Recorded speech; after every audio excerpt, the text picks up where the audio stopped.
Greetings, one and all. Welcome to the Deep Horror Loft. In this tale, a young vacationer to Australia's top end comes face to face with the grisly truth behind one of the continent's most enduring legends. Deep Horror Loft presents The Stories Were Wrong. On this third night, I hear the snuffling sounds echoing through it. They are low and sinister, punctuated with peculiar grunts, low growls, and the occasional blood-curdling, high-pitched shriek. I turn in my sleeping bag, curling up tighter, a fleecy armadillo, defending against the unknown. They've been there for the past 3 nights, getting closer and closer. Unbidden tears well up in my eyes, even though they're squeezed shut. The wind howls as it rips through the trees, and the smell of eucalyptus is strong in my nostrils. It's funny, 4 days ago, I loved that smell. Of course, that was back when I was fine, when I was still with the fishing charter. I'd never caught a fish before, and I thought, what better time to experience it than during my fantastic holiday to Northern Australia, the top end, as the locals called it. A hot, humid, and unmistakably primal place. It was a far cry from the chilly, drab streets of merry old London, which in my mind made it the perfect place for a holiday. Oh sure, I'd been born in Australia. I moved to England when I was young, and any connection I felt to the place was long gone. That was why I'd chosen this northern trip, as opposed to travelling to my family's old stomping grounds further south, and perhaps why I'd gotten into this mess in the first place. I'd hooked up with a small fishing charter, heading out on a small boat, a tinny, apparently, and we'd set off at an ungodly hour in the morning, navigating the massive, sweeping, tidal mangrove systems of the far north.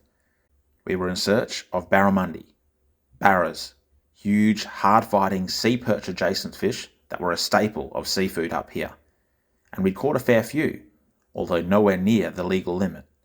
It was fun, and the feeling of reeling in a massive fish was unlike anything I'd experienced before. But I could have done without the constant ribbing and joking from the others on the boat. Yes, I was from England. No, my name wasn't Nigel. Didn't stop them from calling me Nigel, though. Yes, I was pale. Yes, I was wearing sunscreen. No, I wasn't happy with the state of cricket in the motherland. Yes, I knew that I couldn't stand the heat, while it was a cold day for everyone else. By midday, I felt less like a tourist and more like an attraction myself. One thing that did impress me, though, was the casual seriousness in which the boatmen approached the land around them. They lectured me constantly about the tides and the wildlife, especially crocodiles, which apparently grew big enough to swallow a man whole, and bigger, to hear a couple of them tell it. One guy, by the name of Harry, or Hazza, claimed to have shot a couple of problem crocs in the area before, although I wasn't sure if I believed him or not. He definitely seemed the type to go after giant reptiles with a gun. We were on our way back, with Hazza saying all manner of things about the wet season, something about sharks chasing barra around your bed on rainy nights, when the storm hit. A sudden squall, bringing intense, howling wind and whipping the water into a frenzy. The humid rain that followed was unlike anything I'd ever felt. Sure, we had rain in London, but not the warm, sticky kind that lashed your face like 1,000 tiny knives. The tinny bounced around like it was caught between a giant cat's paws, lashing this way and that. I gripped the seat, fighting hard to keep my body low, lest I be pitched over the side. The moment that thought flitted through my mind, a cry sounded to my left. I jerked that way, squinting through the stinging rain. I saw nothing, an empty space, where moments before a man had sat beside me. I opened my mouth to shout. Something solid fell against me. I shrieked as I toppled off the seat, landing in a heap on the aluminium bottom of the tinny. Hazza lay on top of me. I began to shout angrily before I realised. Hazza had saved me from the fate that had befallen the other man. Rocco, I think his name was. And now, Rocco was lost over the side. Hazza lifted his head, water streaming off his bedraggled hair. I met his gaze, and my voice was a loud, quivering wreck. "We need to—" "Nah, mate," Hazza shouted over the howl of the wind and rain. "We sit up, we go over. Rocco's going to have to swim for it." Even as he said it, his eyes went flat. I suppressed a shudder and mentally said a prayer for Rocco, alone in the croc-infested water during the storm. Hazza rolled off me, and we lay there for what seemed like hours, curled up in a ball, until I felt my back getting wet. Not wet as in soaked by the rain, but wet as in underwater. I jerked, hearing a sloshing sound over the rain as I did so. Hazza's head came up, and his eyes widened. "Oh, hell!" he shouted, along with a string of Australian swearing I won't utter now. "Bail, you bastard!" When I looked at him blankly, he snatched a cooler, an esky, off the boat's deck and thrust it at me. "Bail, or we sink!" He punctuated his remark by grabbing his own tool, a now empty bait bucket. It was awkward bailing while lying down, but neither of us wanted to end up over the side with poor Rocco, so together we poured load and load of water over the side. The tinny rocked alarmingly, but soon we had a slight rhythm. The water level didn't fall, but didn't rise either, and so it went on for hours, in silence, broken up by the occasional four-letter expletive from Hazza. The storm did not abate, and my fatigued mind began to conjure fearful scenarios, imagining the bumps and crashes of huge reptilian bodies against the thin aluminium walls of our watery coffin. "What was that?" Hazza asked suddenly, and I realised the bump I had felt was real. My heart seized as the word croc died on my mouth. Hazza looked at me, and a tiny flash of contempt flitted across his square, stubbled face. I felt a pang of angry embarrassment. Even here, now, in this disaster, I was just another stupid tourist. Then he spoke. "Land." I felt a small grating and grinding through the hull of the boat. Then a massive thud as the boat stopped, colliding with something hard. Then Hazza's meaty hand was grasping my bicep, yanking me upright. I saw nothing but the driving rain. Then a flash, a glimpse of rocky land at the port side of the tinny. "Move!" yelled Hazza, shoving me hard. I stumbled, almost pitching over the side of the boat. Instead, I clumsily leaped over the side, landing hard with straightened legs on solid rock. Twin spikes of pain shot through my knees, but I was already lurching forward, slipping and sliding on the sodden ground to collapse 10 metres from where I'd landed. I lay there, gasping for breath, but glad for the feel of land beneath my soaking body. After a while, Hazza slumped heavily beside me. "Jesus, mate," he drawled. "Could have at least done something to give me a hand." Levering myself painfully up on my elbows, I squinted in the storm. Hazza had not only got me ashore, he had grabbed a couple of packs, rods, and a first aid kit from the stricken tinny, and had even tied the damn boat off on a jutting log. My God, I thought with a hot flash of shame, I am a bloody tourist. Hazza slapped me on the back. "Just pulling your leg, mate." He gestured over his shoulder. "Come on, there are a few gum trees. We can sit there until the storm passes." That was 3 days ago. Now I lie here shivering again, but it has nothing to do with the rain. The snuffling and grunting sounds are intensifying, and now the tent is moving slightly, as if something is brushing past it. The fetid stench of decay permeates the air, almost oozing through the walls of the tent. I clutch Hazza's knife closer, tears streaming from my eyes. At this point, I would have given anything to hear Hazza's voice pulling my leg. But Hazza is gone. They got him. The storm did not let up. We had no choice but to curl against the trunk of a gum tree, pressing against the wood to attempt to stay under the whipping leaves. At some point, fatigue won, and we passed out, right there on the ground. When we came to, the rain had stopped, and the damp air was starting to heat up once again as the sun rose. We'd been out for a good period of time. I stood slowly, painfully, scratching my aching joints and feeling the popping of my back. Hazza lay a short distance off, still dead to the world. The man was even snoring. His flannel chest rose and fell with each chainsaw-like inhalation. I looked around, hearing the screeching and squawking of birds. What I had taken for stone was actually hard, packed red earth, interspersed with mounds of leafy detritus and a few hardy shrubs. Turning back, I saw a thick patch of eucalyptus with dozens of trees reaching for the clearing sky. However, I noticed something odd. I could see more sky through the trees. Something about it seemed off, like the perspective wasn't right. I decided to take a look. Staggering forward on jelly-like legs, I rounded the damp trunks of the gum trees, my feet squelching over layers of dead leaves and muddy dirt. It took a few minutes to navigate a path, and then I was there. My eyes widened. Oh no. We were on an island. That was bad enough. But our island wasn't at water level. It was 20 metres above it. I was looking down a steep, impassable wall of red dirt and rock, down to where the brown, silty water lapped deceptively at its base. Beyond that, I could see the immense mangrove tidal system laid out before me. Pristine, untouched, alone. I turned and ran, slamming through the brush and trees, past the prone form of Hazza, who grunted as I clipped him with my foot as I rushed by. His groaning and swearing did not reach my mind as I made my way across the puddled ground to where the boat had stood the previous night. Only it wasn't there anymore. The log was there, and the rope was too, but no sign of the boat. The screeching birds echoed again. Then I realised that the sound wasn't birds. It was the hard, grating screech of aluminium on rock. I slowly edged my way to the log, watching my footing. I leaned forward, past the log, and saw the tinny. The tinny, hanging by the rope against the side of a much steeper cliff than the other side. The aluminium watercraft shifted in the morning breeze, scraping against the rock with a sharp, metallic screech. "Why the hell did you kick me, Nigel?" Haz's irate voice sounded groggily behind me.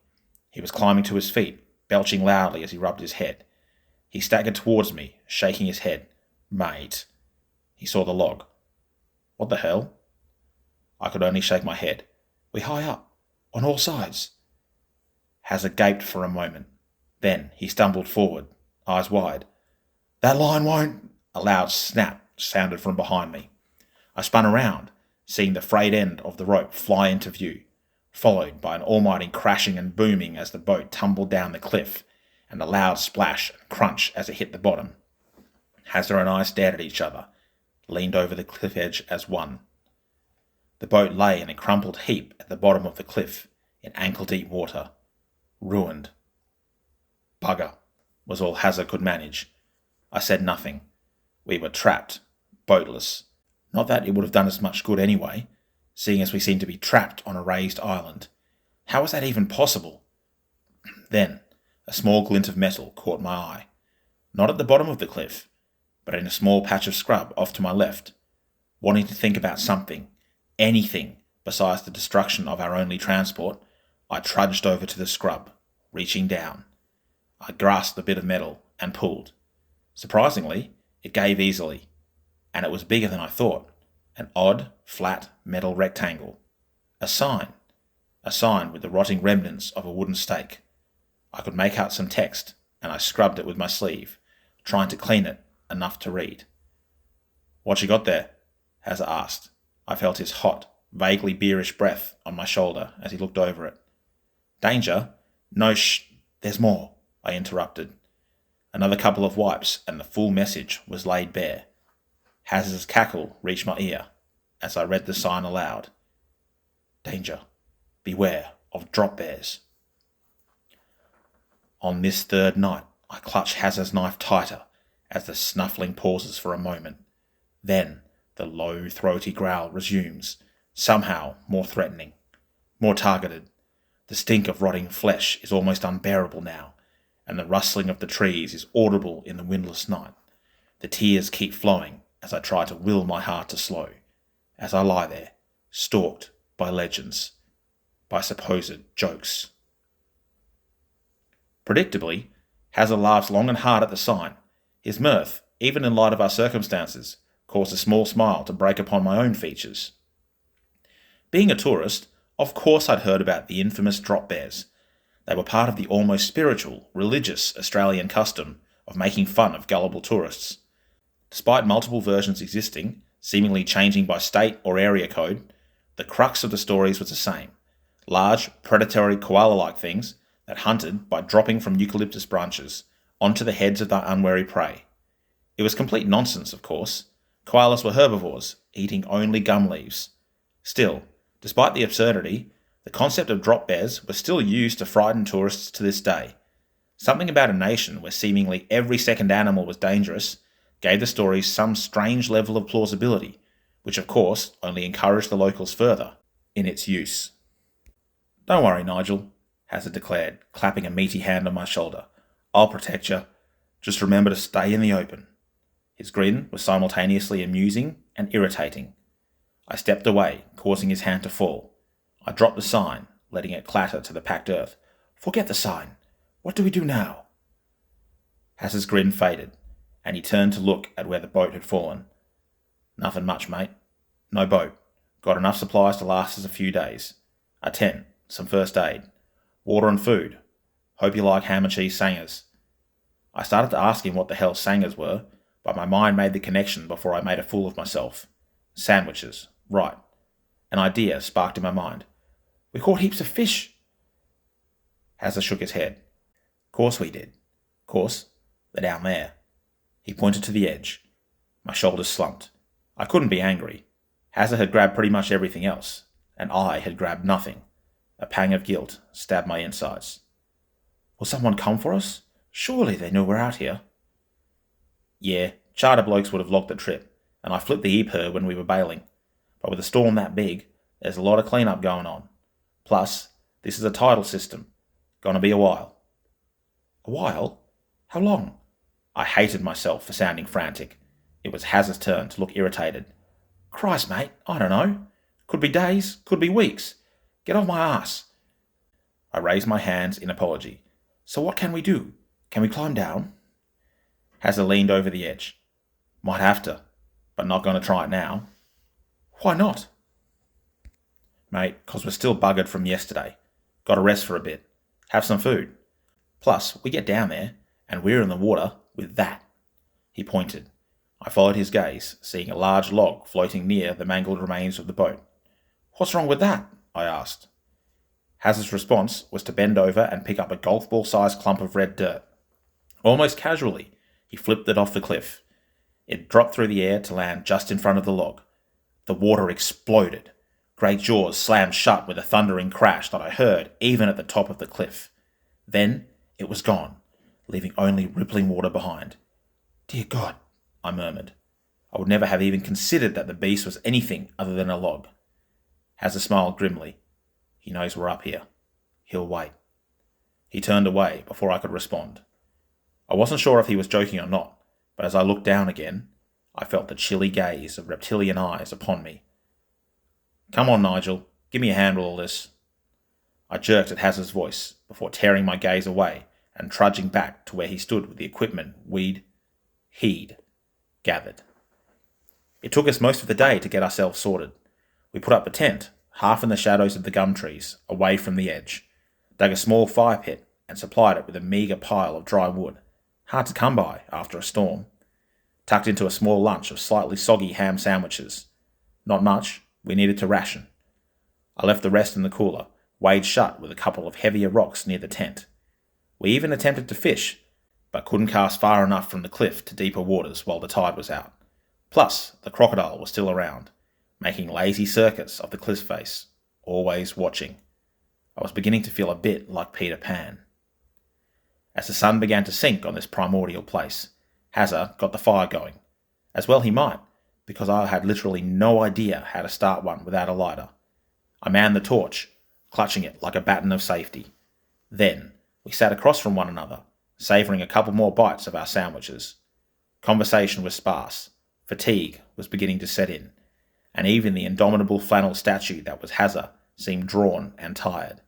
We turned in not long after sunset, and squeezed into the two-person tent, the light from the fire flickering through the walls. Fortunately, a couple of sleeping bags had been in the packs Hazard had grabbed, and as I clicked off the torch, I heard Hazard's voice. "Night, mate. Remember, I'm not a cuddler." I could practically hear his grin in the dark. I blushed and said nothing. I don't know what woke me that night. One moment I was turning in fitful dreams.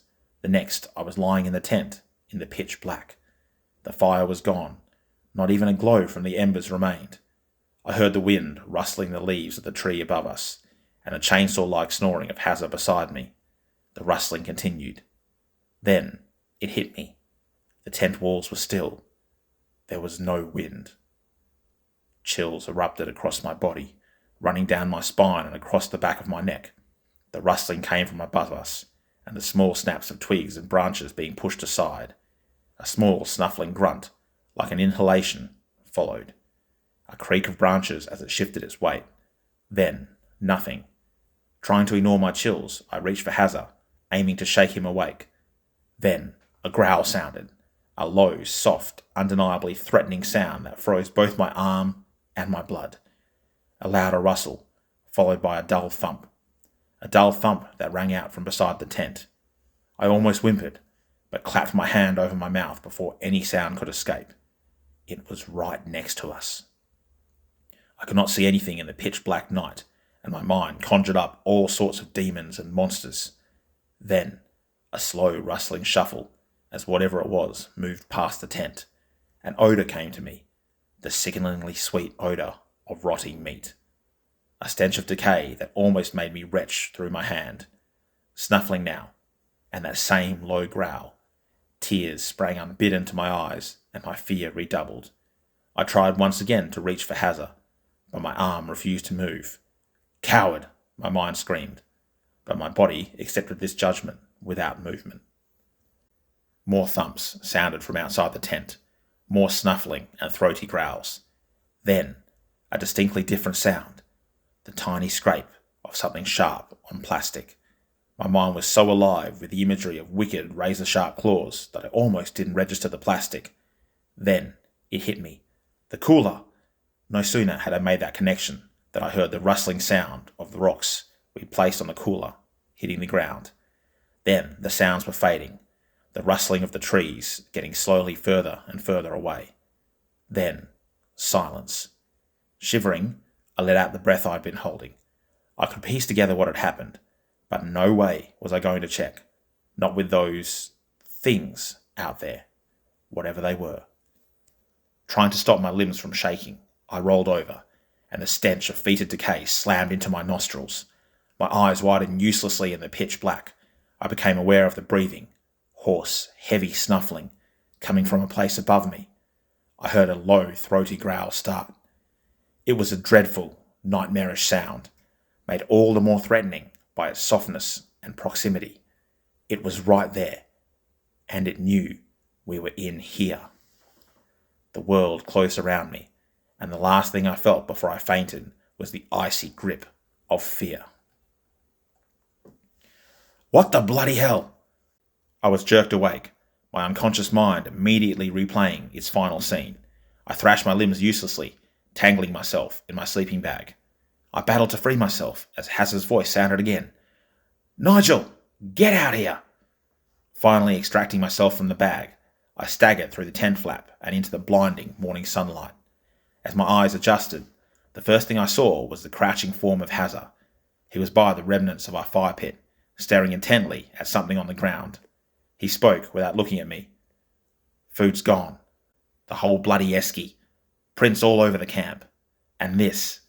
He gestured at the fire pit. I crept up behind him and looked over his shoulder. The fire's ashes were scuffed and moved, and there was a layer of red soil thrown over the burnt charcoal. I shook my head, not realizing what I was seeing. I kept quiet though, not wanting to reveal my ignorance. I looked around the camp and saw the prints for the first time. My eyes widened and my jaw dropped. There were two distinct types I could see.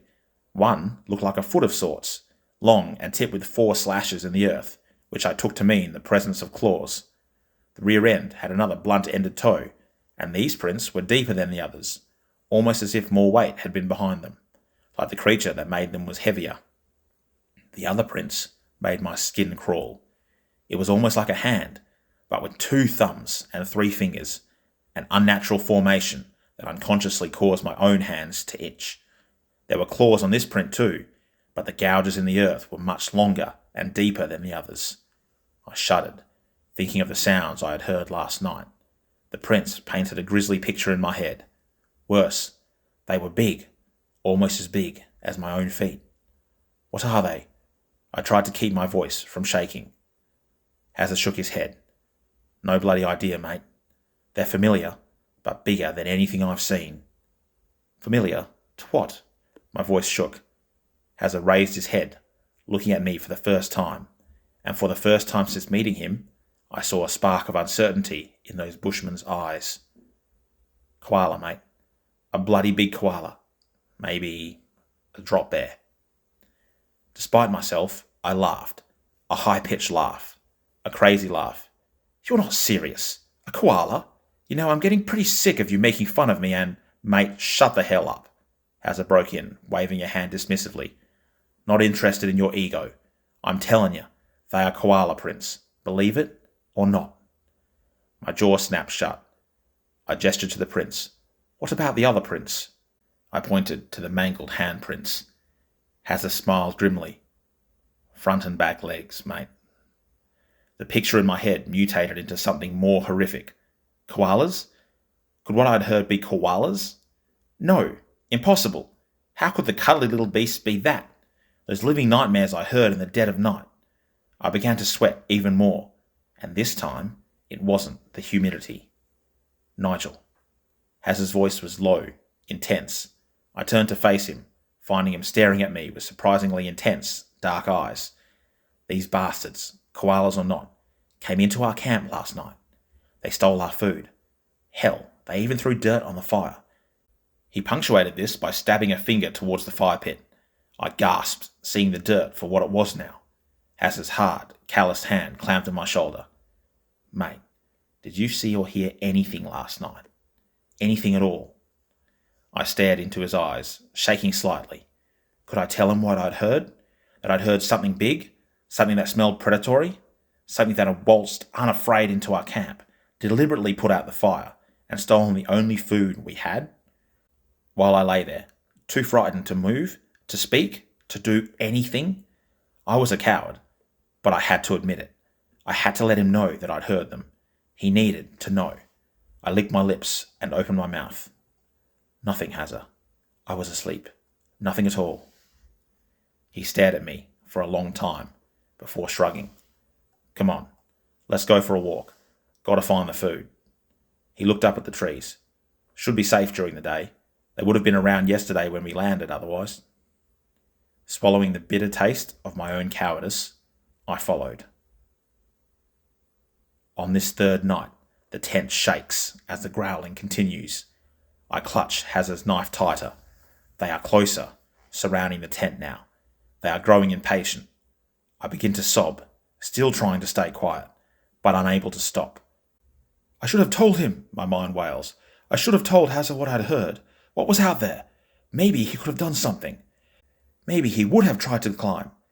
But now he's gone, taken by the beasts. A small ripping sound drifts to my ears. I feel a small rush of night air, and that horrible smell intensifies. My next sob slips audibly. A small jerk from outside. Then a satisfied snarl. They took Hazza, and now they're hungry again. We didn't find the food, but we found the cooler. It was hard when you jumped at every shadow in the sunlight, when you stared at every tree, imagining shadows in the branches. It took us a few hours of searching, but we found it, smashed to smithereens at the bottom of the cliff, laying next to the mangled remains of the boat. We stood there for a long time before I broached the subject of climbing down to Hazza. He shook his head. Nah, mate, not enough light left. He gestured to the afternoon sun. We need to see what we're doing, and it'll be dark when we get down there. I felt my voice rising. But what about... Hazza cut me off. Nigel, I know these waters. Sure, I got no bloody idea what those things are, but so far they've only stolen our food. We go down there, we get crocs to deal with, and they ain't partial to ham sangers, you know? I almost told him right then and there what I'd heard, what I'd smelt, but Hazza continued. Look, mate, it's a moot point till we get better light. We'll sleep on it, then check tomorrow, yeah? He reached down and patted the knife at his belt, grinning a grin that was almost similar to his bravado back on the tinny. If they come back, we'll scare 'em off. I hung my head. Coward, my mind accused. Yes, I replied, I am. Hazard took precautions that night. Everything inside the tent. A couple more fire pits blazing and well fed, surrounding the tent, which he had moved out from under the trees. If they're actual drop bears, they can't drop out of thin air, he'd said. We had nothing to eat, but each slurped from an almost full bottle of water, hoping our sloshing bellies would keep hunger away for the time being. Then, as the sun set, we sat facing each other in the tent. Hazard had his knife out, and was absently toying with the blade. The firelight illuminated his leathery features and greasy mullet, and for once he was quiet. We kept straining our ears. It was another windless night, and the trees were silent. My thoughts drifted to home, and what had possessed me to come here, to this ancient place of monsters and myths, a place that, despite an illusion of civilization, was just as wild and undiscovered as it had been for millennia, a place where legends, beasts from the stories, were real. We'll sleep in shifts, Hazard said suddenly. You go first. Why me? I squeaked. Hazard's face was unreadable. 'Cause you're fresher now, and I don't want you to fall asleep on the latest shift. The matter-of-fact way he displayed his lack of trust in me was palpable. Did he know? Did he know I had lied about what I'd seen? Before I could read the answer in his eyes, he turned away from me, stretching out in his sleeping bag. In moments, he was breathing deeply, and I was left alone in the firelight with my own self-contempt. They came later that night. The fires had burned down, and only glowing embers remained. I was rocking back and forth, attempting to keep myself awake, when I heard it, the rustling of the trees on a windless night, the dull thump of a body hitting the ground, the chilling, snuffling sound coming from multiple sources, the low growls, then a sweeping, fluttering sound, and one of the glowing ember pits went out. Oh my God, they're putting out the light. Goosebumps broke out over my body, and I felt the now familiar grip of terror constricting my heart. I shot a glance at the prone form of Hazard, and was doubly shocked to see his eyes open, glittering in the remaining firelight. Did he not trust me to stay awake? The thought flitted briefly through my mind as Hazard sat upright, shrugging out of his sleeping bag and gathering his legs under him. His knife was in his hand, and he reached for the torch. The second fire pit went dark. The snuffling and growling was growing in intensity, and the trees shook fiercely.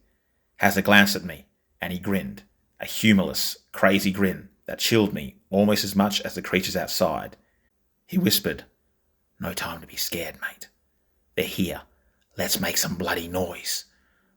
With that, he grasped the zipper to the tent, ripping it up and throwing it open. He screamed at the top of his lungs, an incomprehensible, garbled yell with no discernible words to it, simply volume. Waving his arms and brandishing his knife, Hazard stormed out into the open, wheeling about, waving his arms and screaming all manner of profanities and curses at the still unseen beasts. There were scrabbling sounds coming from all around us as the creatures scattered. The grunts and snuffling had stopped. Now the trees crashed and rustled as many bodies hit the trunks, seemingly fleeing the loud, threatening human. Hazard shouted and whooped, doing a crazy dance in the remaining light. His torch played across the shaking gum trees, and he laughed maniacally. From my view still in the tent, I could see his flannel back as he screamed his defiance at the creatures. To his right, the final fire pit glowed, its embers yet to be extinguished. The trees rustled and creaked, and now several antagonized grunts and barks sounded from them, well beyond where Haz stood. "Scared you bastards!" Hazard yelled triumphantly. "Drop bears! Bugger that! Let's see you get the drop of me now, you mangy—" The final fire pit went out. Hazard whirled, shining the torch to the right, its beam playing off the recently disturbed earth covering the pit. What the bloody... I saw movement in the blackness to the left. I opened my mouth to shout in warning, but the only sound that emerged was a strangled squeak. There was a scrabbling sound as a black form shot towards the still shouting Hazard. It was fast and inhuman. My gut twisted as I realized what it was. The stories were wrong.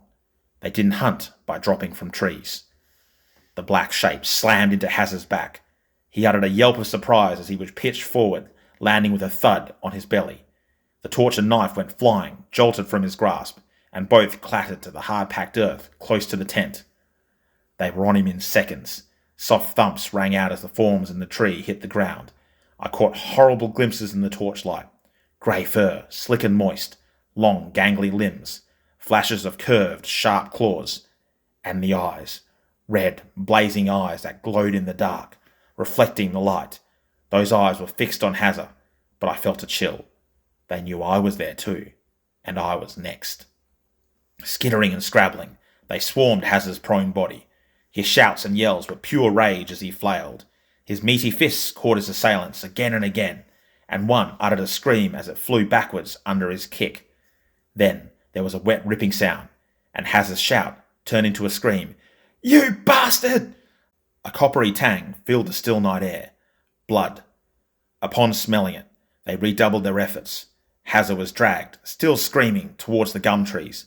He fought desperately in the spark torchlight, scrambling at the ground, even as he screamed and more blood filled the air. Then he seemed to stand on his head, rise up further, scraping and rustling. They were pulling him into the trees. His screams were frantic now, fearful, painful. "Help me!" his voice wailed. "Nigel, help me! Oh God!" I stood on shaking legs, pushing my way past the tent flaps. My knees almost buckled as I smelled the tangy blood, mingled with the rotting odour of the creatures. One step forward, then another. Hazza's screams were wordless now, and the gum trees shook with murderous activity. I reached for the knife and torch, snatched them from the ground, looked up at the trees. I turned and staggered back to the tent opening. Collapsing inside, I twisted, grasping the tip and yanking it down.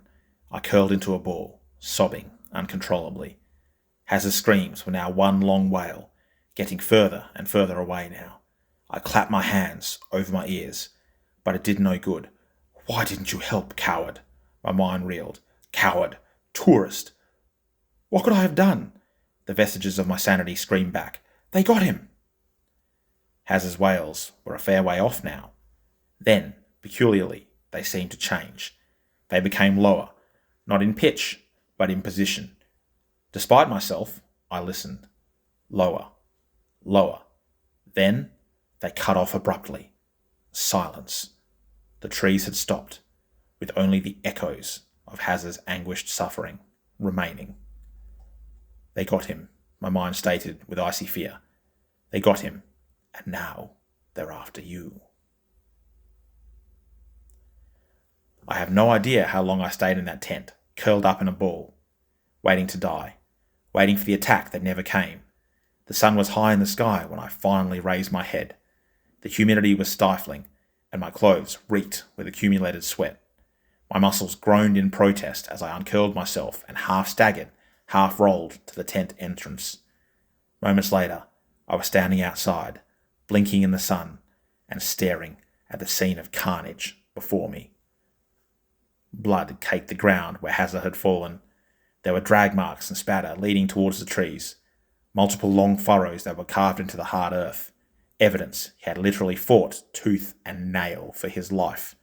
The tree trunks had blood smears as well, and a small arboreal path of broken twigs and branches led away from me. Looking at the ground, I saw that path mirrored with droplets of drying blood. Semi-dazed and clutching the knife loosely in my fingers, I followed it. The path led to the cliff face before vanishing.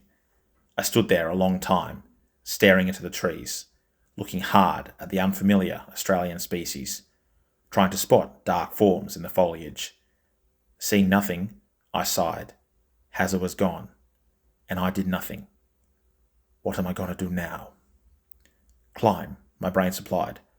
Climb down the cliff and take your chances. I gritted my teeth, trying to steel myself. Could I do it? A loud splashing and crunching sound reached my ears. I turned slowly, lowering my head as I looked over the cliff. It was the crocodile, that immense reptilian monster that could have passed in any dinosaur movie. However, it wasn't lazily swimming around now. No, now it was thrashing in the water, shaking its immense head this way and that. A small cloud of blood stained the dirty waters around it. I sank to my knees, tears once again flowing. Hanging from the crocodile's jaws was a tattered, bloody strip of flannel shirt. Drop bears. The thought came to me unbidden. I squinted through the tears at the grisly sight below me. Was it my imagination? Or did I see several smaller shapes flitting about the croc? Was that a grey, furry back I saw break the surface? I blinked several times, but they were gone, leaving me with a compounded sense of unease. Drop bears. The stories were wrong. My mind uttered. They were very wrong. I returned to camp, holding the torch and knife close. I ignored last night's bloody scene as I climbed back into the tent, zipping it shut. My shredded, fractured mind directed my body to resume my curled position. There was no way I'd be trying to climb now, not with what I'd seen. I squeezed my eyes shut, fatigue, sorrow, and madness weighing upon me as I waited grimly for night to fall. The third night spent on this hellhole of an island. No more food, no one to help me, just my cowardly, snivelling self. Nothing to do but wait for the inevitable. I had given up. They came for me that night, as I knew they would. I heard them drop to the ground. I heard the scrabbling, rustling sounds as they surrounded the tent, smelled the eucalyptus smell, mixed with the fetid stench of decay. I hear the throaty growls, the snuffling, and the excited barks as they close in around me. I hear the ripping sound as razor claws puncture the tent, dragging across the far wall, opening a vertical rent in the material. Like a reflex, my shaking arm points the torch towards the hole. I feel the tent floor shift slightly as something steps inside. I flick the switch. The creature is suddenly bathed in light and, startled, jerks back. I now get a full view of the horror that had lurked in the dark since I washed up on this god-forsaken island. It's grey and long-limbed, about 5 feet long, a far cry from the short, fat marsupials it is said to be cousin to. The grey fur is sleek and slicked, more like an otter than a koala.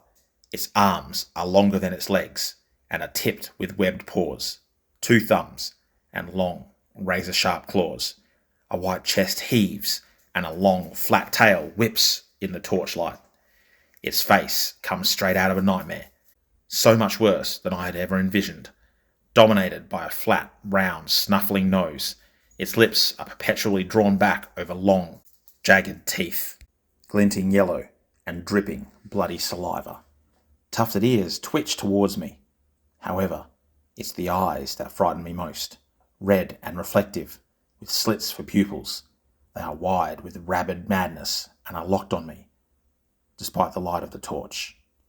It's a mutant koala, and yet it is something more, something else. The creature lets loose a hissing growl at the light, swiping at my shaking arm.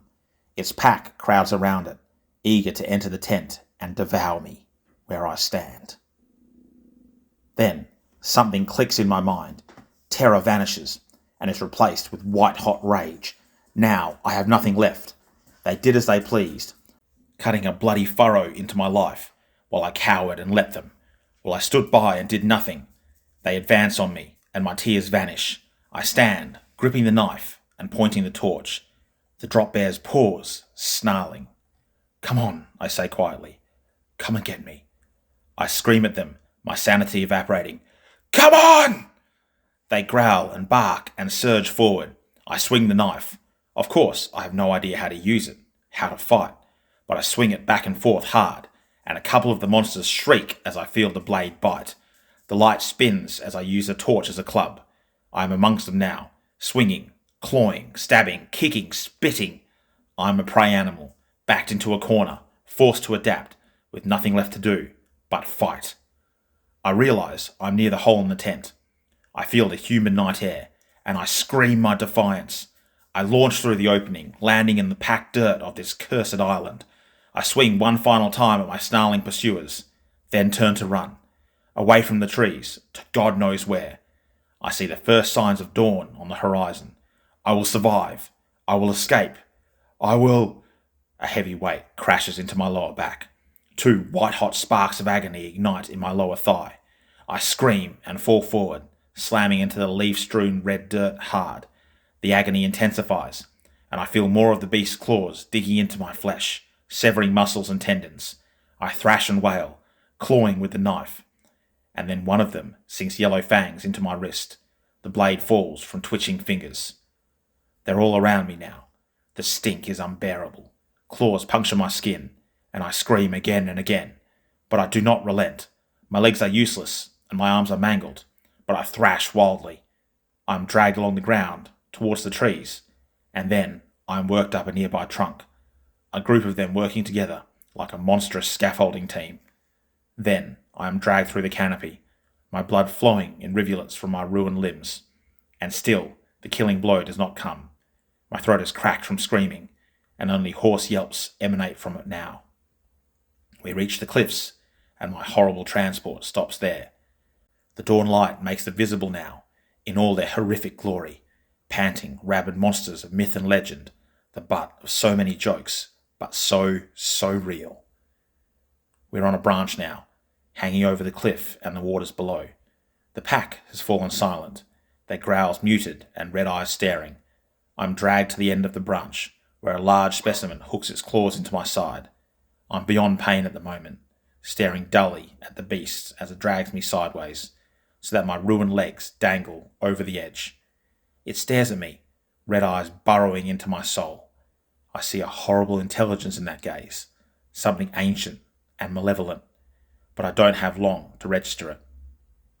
It drops me. I manage one more scream as my mangled body tumbles through the air, end over end. I have time for one breath before I hit the muddy water hard.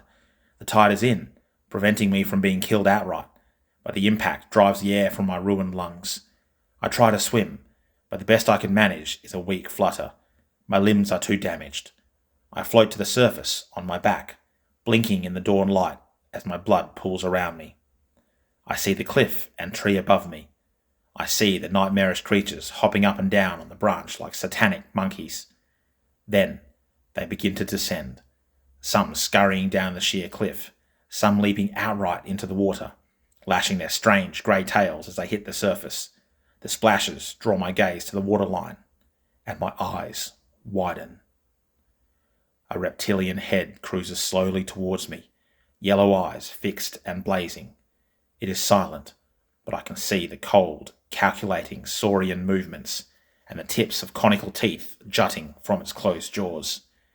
Behind it, the water is alive with the movement of smaller, grey-furred backs as they follow their crocodilian partner towards its easy, wounded prey. I flail my mangled limbs, but it's no use. Strangely, I feel no fear. Here where I should be feeling it the most, it is leached out of me, leaving me numb.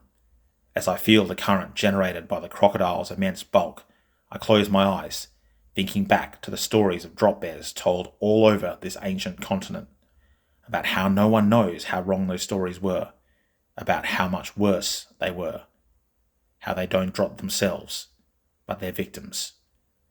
The stories were wrong, I think, as something above me blots out the light, and no one will ever know.